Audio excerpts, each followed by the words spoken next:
সুপ্রিয় দর্শক, ন্যায্য ডিএ আদায়ের দাবিতে যখন রাস্তায় নেমে প্রতিবাদ করছে সরকারি কর্মচারীরা, তখন বকেয়া মেটানো সংক্রান্ত একটি মামলায় রাজ্যকে একেবারে তুলোধনা করলেন সুপ্রিম কোর্টের বিচারপতি। অমুক ভাণ্ডার তমুক ভাণ্ডার দেওয়ার সময় রাজ্যগুলির টাকার অভাব হয় না, কিন্তু যখন বকেয়া মেটানোর কথা ওঠে তখনই কোষাগারে টান পড়ে। এমনই মন্তব্য সুপ্রিম কোর্টের বিচারপতিদের। একেবারে চরম পদক্ষেপ। দান খয়রাতির টাকা থাকে আর কর্মীদের বকেয়া মেটানোর বেলায় টাকা শেষ। ডিএ মামলা নিয়ে যখন রাস্তায় নেমে প্রতিবাদ করছে সরকারি কর্মচারীরা, তখন সুপ্রিম কোর্টের এই ধরনের মন্তব্য যথেষ্ট তাৎপর্যপূর্ণ বলেই মনে করছে বিশেষজ্ঞ মহল। ঠিক কি হয়েছে দর্শক আপনাদেরকে জানাবো। আপনারা জানেন, ডিএর জন্য দীর্ঘদিন ধরেই রাস্তায় নেমে প্রতিবাদ করছে সরকারি কর্মচারীরা।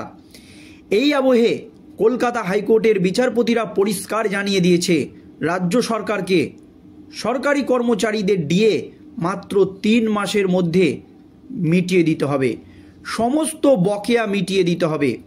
এই রায় কিন্তু দেওয়া হয়েছিল, কিন্তু কলকাতা হাইকোর্টের সেই রায়কে চ্যালেঞ্জ করে সুপ্রিম কোর্টের দ্বারস্থ হয় রাজ্য। তারপর সুপ্রিম কোর্টে রাজ্যের আইনজীবী অভিষেক মনহু সিংভি জানান যে সরকারি কর্মচারীদের ডিএ দিতে গেলে প্রায় 42,000 কোটি টাকার প্রয়োজন, যার জেরে রাজ্য দেউলিয়া হয়ে যেতে পারে, রাজ্যের কোষাগারে টান পড়তে পারে, রাজ্য আর্থিকভাবে ভেঙে পড়তে পারে। সেই জন্য রাজ্যকে কিছুটা সময় দেওয়া হোক। এই আবহে সরকারি সংগঠনের মূল মাথা মলয় মুখোপাধ্যায় দাবি করেছিলেন যে সরকারি কর্মচারীদের ডিএ দিতে পারছে না রাজ্য সরকার, অথচ ডিএর টাকায় লক্ষ্মীর ভাণ্ডার দিতে রাজ্য সরকারের অসুবিধা হয় না। রাজ্য সরকার 52,000 কোটি টাকার লক্ষ্মীর ভাণ্ডার দিয়েছে। এই আবহে সুপ্রিম কোর্টের এই মন্তব্য যে অমুক ভাণ্ডার তমুক ভাণ্ডার দিতে রাজ্য সরকারের কোষাগারে টান পড়ে না, কিন্তু বিভিন্ন সরকারি কর্মচারীদের বকেয়া দেওয়ার বেলাতেই রাজ্য সরকারের কোষাগারে টান পড়ে যায়। আর যখন ডিএ নিয়ে রাজ্য সরকারি কর্মচারীরা আন্দোলন চালিয়ে যাচ্ছে, তখন সুপ্রিম কোর্টের এই মন্তব্য যথেষ্ট তাৎপর্যপূর্ণ বলেই মনে করছে বিশেষজ্ঞ মহল। ঠিক কি হয়েছে আজ সুপ্রিম কোর্টে দেখুন দর্শক।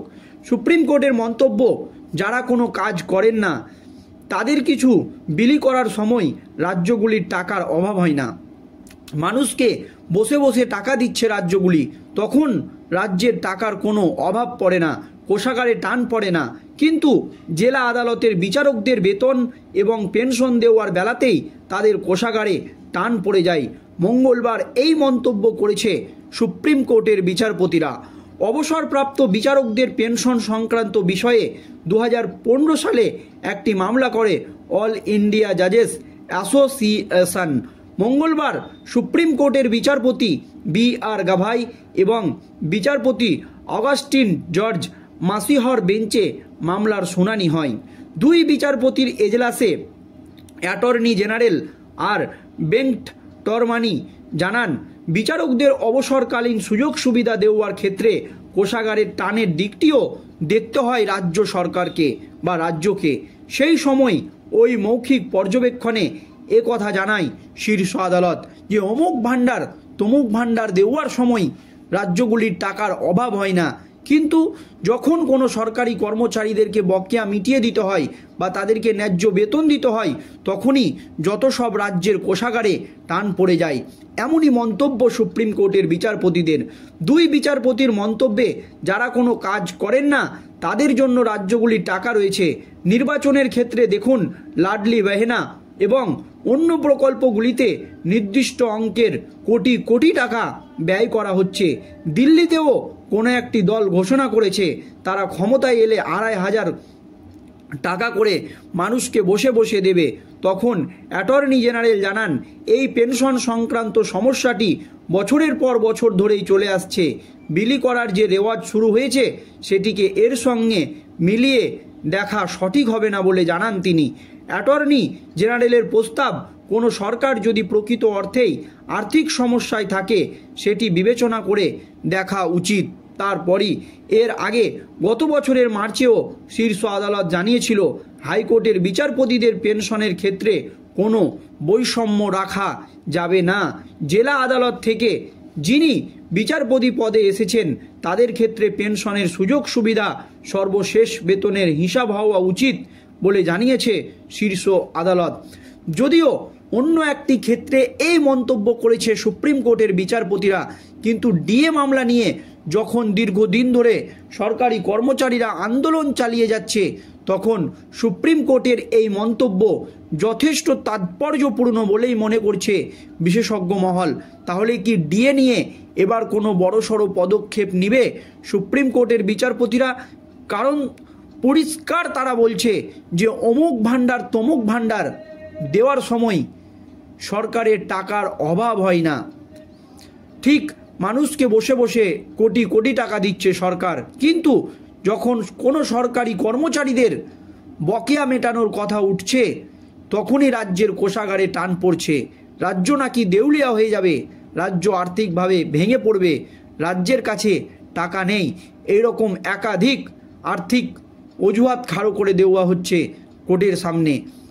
আর এই আবহে সরকারি কর্মচারীদের সংগঠনের মাথা মলয় মুখোপাধ্যায় জানিয়েছে এই ডিএ মামলার যাতে দ্রুত নিষ্পত্তি হয় সেই জন্য তিনি সুপ্রিম কোর্টের প্রধান বিচারপতি সঞ্জীব খান্নার কাছে চিঠি লিখবেন। প্রয়োজনে তিনারা রাষ্ট্রপতির দ্বারস্থ হবেন যাতে ডিএ মামলা শোনা হয় এবং ডিএ মামলাকে গুরুত্ব সহকারে দেখা হয়। ডিএ সরকারি কর্মচারীদের ন্যায্য অধিকার। আর এই আবহে বারবারই সরকারি কর্মচারীরা এই দান খয়রতি নিয়ে প্রশ্ন তুলেছে রাজ্যের বিরুদ্ধে। আবার এই প্রশ্ন তুলে দিলেন খোদ সুপ্রিম কোর্টের বিচারপতিরা, পরিষ্কার জানিয়ে দিলেন যারা কোনো কাজ করেন না তাদের কিছু বিলি করার সময় রাজ্যগুলির টাকার অভাব হয় না, কিন্তু জেলা আদালতের বিচারকদের বেতন এবং সরকারি কর্মচারীদের পেনশন বা বকেয়া দেওয়ার বেলাতেই কোষাগারে টান পড়ে যায়। সুপ্রিম কোর্টের এই মন্তব্য ডিএ মামলা চলাকালীন যথেষ্ট তাৎপর্যপূর্ণ। অবসরপ্রাপ্ত বিচারকদের পেনশন সংক্রান্ত বিষয়ে 2015 সাল থেকে একটি মামলা চলছে সুপ্রিম কোর্টে, আর এই মামলা করেছিল অল ইন্ডিয়া জাজেস অ্যাসোসিয়েশন। মঙ্গলবার সুপ্রিম কোর্টের বিচারপতি বি.আর. গাভাই এবং বিচারপতি অগাস্টিন জর্জ মাসিয়ার বেঞ্চের এই পর্যবেক্ষণ যথেষ্ট তাৎপর্যপূর্ণ। ধন্যবাদ।